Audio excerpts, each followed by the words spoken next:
There's been a lot of interesting announcements at San Diego Comic-Con, and we knew that Amazon would be showing off the Rings of Power. They had a very cringeworthy panel where they chose Stephen Colbert as the host, and even though he claims to be a Lord of the Rings superfan, he didn't do his research because he was making wild claims, and they decided to release a new trailer where they showed off characters like Sauron, and it has been obliterated by everyone on the internet.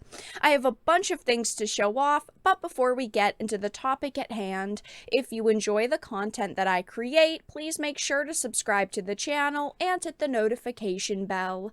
Follow me on social media like Twitter or mine so that you can see when my content is posted.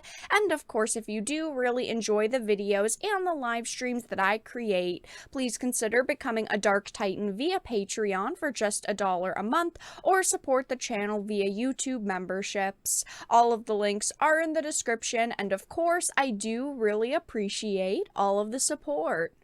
Now, before we talk about the trailer they released and, of course, the characters in that trailer, I wanted to reference this Bounding Into Comics article. It says the Rings of Power San Diego Comic-Con panel is a disaster. It says the Lord of the Rings of Power SDCC presentation in Hall H appears to be an abject disaster, as host Tolkien superfan Stephen Colbert claimed that Celebrimbor was the one who created the One Ring. Now, I think that this is the worst thing that they could do. They're picking celebrities to host these events, and they're clearly giving them a script. But these people either can't follow the script or they think they know about the franchise, so they start throwing out facts. Yet those facts aren't actually facts. They try to present them as facts, like, oh, hey, I know that this happened and that happened. But then they end up spewing lies, and they look ridiculous. This is why I have no faith in this project, because they are picking the worst people to do presentations, to do advertisements, to talk about this series. It says that Total Film reported that Colbert claimed Celebrimbor created the One Ring, which of course is absurd. It says this is not true. He did not create the One Ring. Tolkien wrote in The Fellowship of the Ring, then all listen while Elrond in his clear voice spoke of Sauron and the Ring of Power, and their forging in the Second Age of a world long ago. A part of his tale was known to some there, but the full tale to none, and many eyes were turned to Elrond in fear and wonder as he told of the elven smiths and their friendship and eagerness for knowledge, which, of course, Sauron ensnared them. He continued, for in that time he was not yet evil to behold, and they received his aid and grew mighty in craft, whereas he learned all their secrets, betrayed everyone, and secretly forged in the Mountain of Fire the One Ring to be their master. But Celebrimbor was aware of him and hid three, which he made, and there was war, and the land was laid waste, and the gate of Moria was shut. So, yes, Celebrimbor had a hand in this story, but he was not the one who forged the One Ring. As it says, he did hide the three which he made, but he didn't make the one. It says the disaster seemingly continued, with Edwards claiming that elves are inherently unhappy.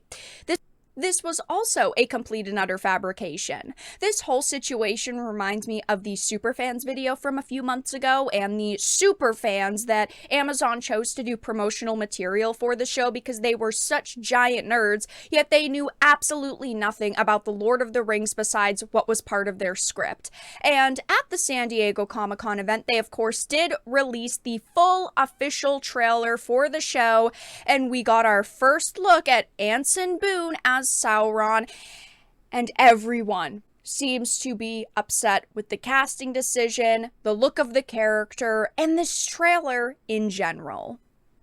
Now, this is the trailer. It says the Lord of the Rings of Power.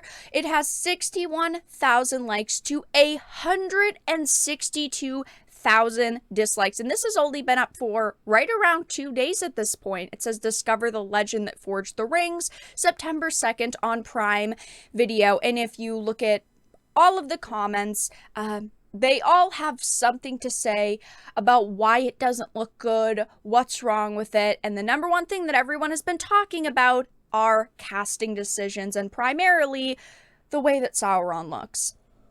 This is our Dark Lord during this series. This is who they decided to cast, and I didn't know who this individual was, so I did look them up on Google. And even when they're outside of their costume, they don't have the contacts on, the head isn't buzzed like in this image, I have a lot of questions. Now, there are a lot of very big problems here, and not only with this casting, but with the show in general.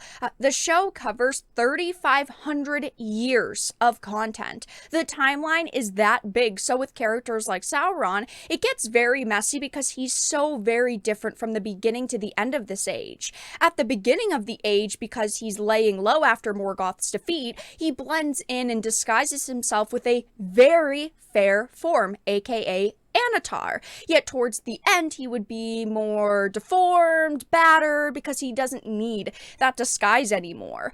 My problem here is that with shows, they cast one main actor because they want to market that person as the character, and with Rings of Power, there's no other actor as far as we know for this character. So anytime he's in the show, it's this actor, and it doesn't make sense with all the story they're telling. And of course, very obviously, the design isn't even good. I saw this at first, and I was like, what? This is what they decided to go with? It made no sense to me. Because again, they're telling such a big time frame here. And I think we were all expecting Anatar because that's what we should be getting. He doesn't look terrifying or deformed. He doesn't look scary. And on the other side, he doesn't look, godly. He doesn't look beautiful. He doesn't have a fair form, so either way, it doesn't really make sense. He looks weak, he looks lame, and even though he shapeshifts, he still would look cool regardless of form. This is a billion-dollar series, and the main antagonist looks like a brooding Slim Shady, and I know that's the joke that's going around right now, but it is so completely true. I'm very disappointed with his look, and most people have been roasting it. If you look at this, it's got 19,000 likes, 1,400 retweets, almost 6,000 quote tweets, and most of them are negative. Good to see that Strangers of Paradise is already influencing high fantasy aesthetic so soon. Will the real Slim Sauron please stand up? I've even seen people use the excuse that, it's just so hard to find a beautiful male actor that would fit Anatar's description. I'm sorry, but it really wouldn't be that hard. Look at Lee Pace as Thranduil in the Hobbit movies. He did a fantastic job. He looked extremely good as that character. That is what I expect when I'm thinking of Anatar. I'm thinking of someone who, has this chiseled jawline, and that has, the wig that actually looks like it suits them. Someone tall. I don't know. I'm just not expecting Slim Shady here. And like I mentioned, the full trailer was released at SDCC. It's got 61,000 likes to 162,000 dislikes, and everyone is roasting it. When Kevin Bacon told Dumbledore, "What are we, some kind of Fellowship of the Ring?" I genuinely felt goosebumps. This is acting. When Galadriel told Elrond, "Come with me if you want to live," absolute chills. Masterful movie making. When Hagrid told Galadriel, "You're a wizard," lightning clashes all around them. Literal chills down to my spine. It is just everyone memeing on this series at this point. And by just quickly scrolling down, all of the top comments are these memes, and no one is actually saying, wow, this looks really good, I'm really impressed, and I can't wait to see this show. So right now, the reception to the full trailer is very negative. Everyone on social media is talking about the casting decision for Sauron. Everyone is talking about the failures of the Rings of Power show so far. It doesn't come out for a couple more weeks, and I'm feeling more and more worried as time goes on. But that's all that I really had to discuss in this video. Let everyone know your thoughts in the comments section down below. If you enjoyed, please make sure to give it a like, share it, and subscribe to the channel. And of course, if you didn't, make sure to give it a dislike. I appreciate your support either way, but I will talk to you all again in the next video really soon.